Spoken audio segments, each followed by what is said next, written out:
Китепканалардагы тейлөөнү санариптештирүү боюнча пилоттук долбоор ишке ашат. Бул маселе китепканаларды тейлөөнүн өнүктүрүүдөгү жаңы мүмкүнчүлүктөр аталышындагы тегерек столдо талкууланды. Автоматташтыруу иштери боюнча россиялык компания менен сүйлөшүүлөр жүрүүдө.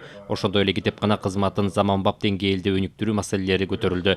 Бул өз кезегинде республиканын бардык аймагындагы китепканаларды санариптештирүүгө өткөрүү менен окурмандарды тейлөө иштерин жакшыртууга жасалган кадамдардын бири болуп саналат, дейт уюштуруучулар.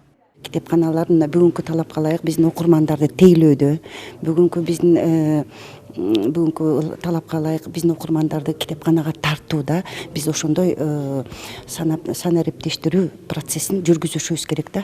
Автоматташтырууну дагы жайылтуу керек. Ошол үчүн ушул иш-чараны өткөрүп жатабыз. Во-первых, зафиксировать на текущем моменте, какая ситуация происходит в Республике Кыргызстан с точки зрения... Ушул тапта республиканын маданият жана билим берүү тармагындагы жасалып жаткан иштер автоматташтыруу каралууда. Мындай анализ жүргүзүү бул тармактардын деңгээлин көтөрүүгө мүмкүндүк берет. Биздин максат бул боюнча салыштыруу менен катар эле өнүгүүгө пландарды түзүү, кадамдарды жасоо болууда.